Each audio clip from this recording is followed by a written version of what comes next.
Assalamualaikum warahmatullahi wabarakatuh. Perkenalkan nama saya Miftahudin dari Universitas Nusa Putra, Program Studi Teknik Informatika Angkatan 23 kelas G. So, di video kali ini aku akan menjelaskan soal pengantar aljabar ini ya. Let's do this.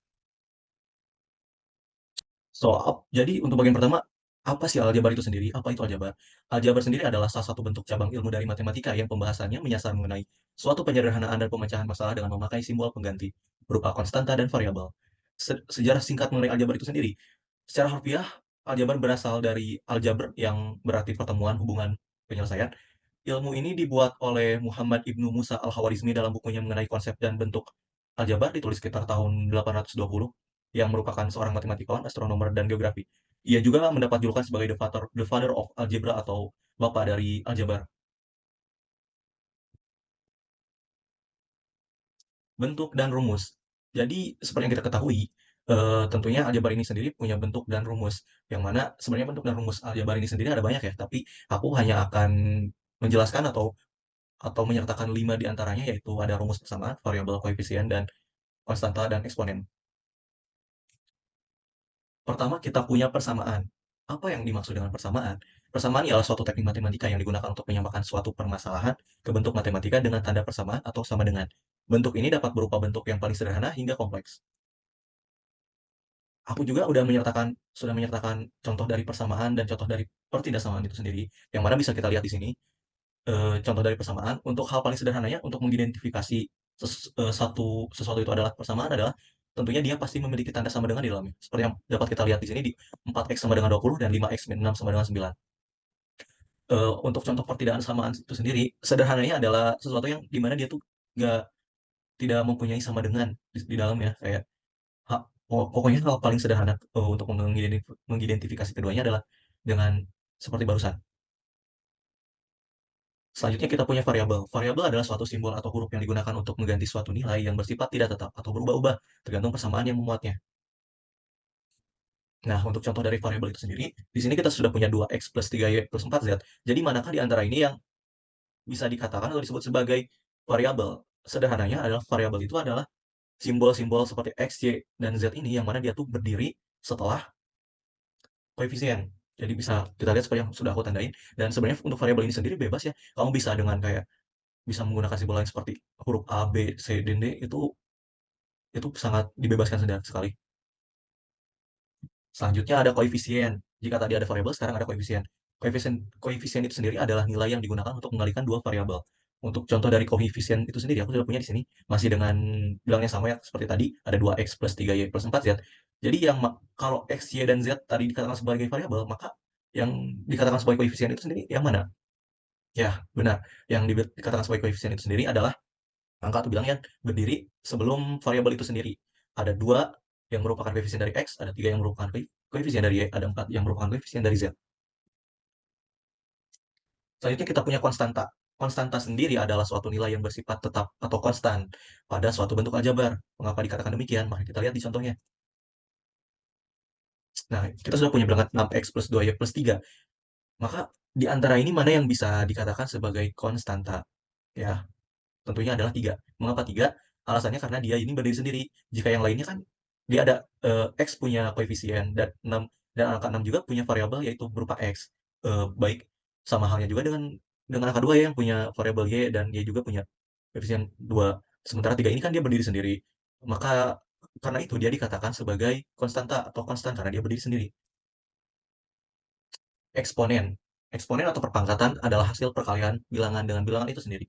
Biasanya pangkat direpresentasikan dengan bilangan dasar dan eksponen. Angka dasar memberitahu angka apa yang dikalikan, eksponen angka kecil yang ditulis di atas dan di sebelah kanan bilangan dasar menunjukkan berapa kali bilangan dasar dikalikan.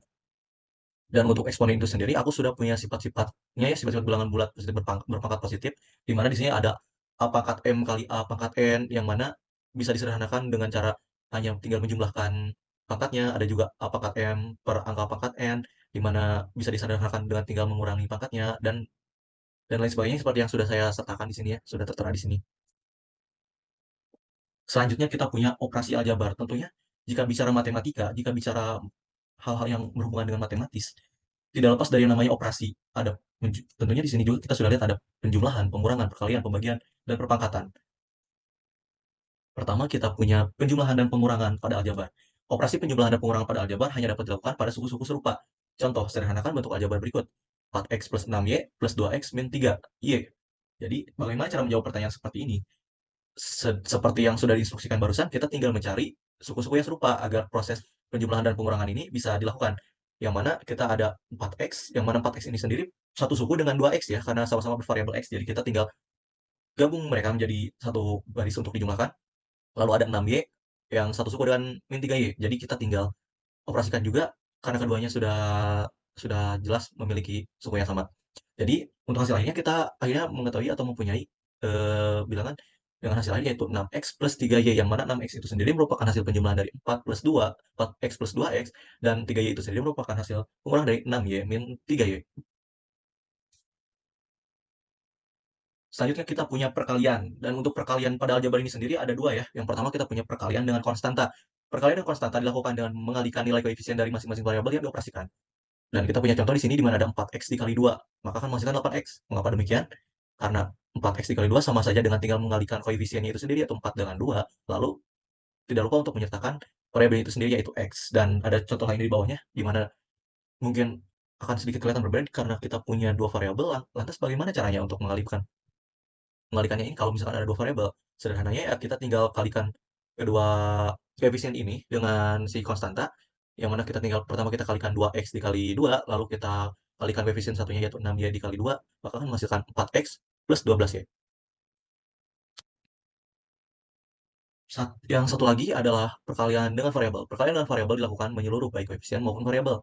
Contoh, x kali x maka menghasilkan x kuadrat atau x pangkat 2. Kenapa? Karena x itu sendiri sudah memiliki pangkat 1 ya, yang mana tidak divisualisasikan karena pokoknya ketika satu x sudah ada angka x, sudah ada simbol x di sana, berarti x itu sendiri sudah mengandung angka 1.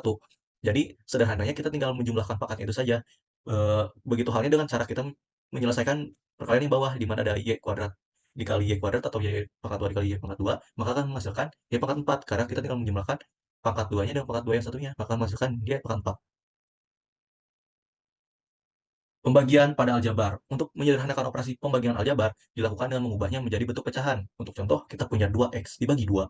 Maka kita tinggal buat dia jadi 2x per 2, yang mana 2 dibagi 2 itu sendiri hasilnya 1. Lalu kita tinggal turunkan x-nya itu sendiri. Mengapa satunya tidak perlu ditulis? Ya seperti tadi, karena kalau x sudah berdiri sendiri itu sendiri, berarti artinya dia sudah memuat satu nilai di sana, yaitu 1. Ya, contoh yang satunya kita punya 6y bagi 2y, sama hal yang seperti yang barusan, kita tinggal buat dia jadi pecahan jadi 6y per 2y, yang mana 6 dibagi 2 itu hasilnya 3, lalu kita tinggal turunkan y-nya, dan hasilnya adalah 3y. So, masuk di bagian terakhir dari penjelasan kali ini. Jadi, apa hubungan serta manfaat dari aljabar linear dengan program studiku yaitu teknik informatika? Tentunya jika bicara kenapa kita belajar sesuatu, tidak lepas juga dari alasan kita mempelajari sesuatu ya. Karena ada alasan tentunya menyertai itu kenapa kita harus mempelajari sesuatu. Jadi aku sudah rangkum di sini. Di antaranya yang pertama adalah pentingnya aljabar dalam teknik informatika. Tentunya pentingnya belajar aljabar dalam dalam teknik informatika ini sangat banyak ya, tapi aku hanya buat atau rangkum dalam 3 poin aja di sini. Pertama adalah pengembangan algoritma. Aljabar tentunya digunakan dalam pembelajaran mesin, optimalisasi data, dan implementasi regenerasi linear. Selanjutnya adalah grafis dan statistik. Meningkatkan kualitas grafis, analisis teks statistik pada mesin, dan pengembangan algoritma pembelajaran mesin. Poin terakhir adalah pemrosesan gambar. Digunakan untuk mengelompokkan data, identifikasi, dan penyelesaian masalah melalui pemanfaatan matriks dan konsep aljabar linear. Selanjutnya adalah penerapan dalam bidang-bidang tertentu. Tentunya kenapa aljabar ini sendiri dipelajari? Tentunya karena aljabar ini sendiri bisa diterapkan dalam case-case yang tentunya ditemuin di program studi ini kan ya. Atau nanti kelak ketika sudah bekerja di bidang yang sama dengan program studi ini, tentunya bahkan banyak ditemui permasalahan-permasalahan yang mana pemecahan masalahnya ini melibatkan aljabar di dalamnya. Dan aku sudah rangkum dalam 4 poin di sini. Pertama adalah mekanika mesin, penting dalam menganalisis struktur dan perilaku sistem mekanik. Kedua adalah kecerdasan buatan. Aljabar mendukung pengembangan algoritma dan model dalam artificial intelligence. Selanjutnya ada pemrograman komputer, digunakan dalam konversi sistem bilangan biner ke ruang vektor dan untuk pemrosesan grafis. Ketiga adalah grafika komputer, matriks digunakan untuk merepresentasikan dan memanipulasi data grafis, yang mana matriks ini sendiri merupakan bagian dari yang ada di aljabar. Nah, dan di bagian terakhir ini, aku mencoba menarik kesimpulan dari semua pembahasan atau penjelasan yang sudah aku jelaskan dari awal, yang mana Mempelajari aljabar linear dalam jurusan teknik informatika adalah esensial karena menjadi dasar khusus untuk pemrograman komputer dan berbagai bidang matematika yang mendukungnya. Serta, tanpa pemahaman yang kuat tentang aljabar linear, pengembangan teknologi informasi akan terhambat. Dan dengan penerapan yang luas dalam berbagai bidang, pemahaman yang baik tentang aljabar linear merupakan keunggulan kompetitif bagi para ahli teknik informatika. Dan sampailah kita di penghujung dari penjelasan materi kali ini. Maaf apabila banyak kesalahan dalam penyampaian materi dan tutur kata, barangkali dari tutur kata saya. Saya amat berterima kasih atas segala perhatiannya. Terima kasih telah menonton dari awal sampai akhir. Saya Miftahudin. Wassalamualaikum warahmatullahi wabarakatuh.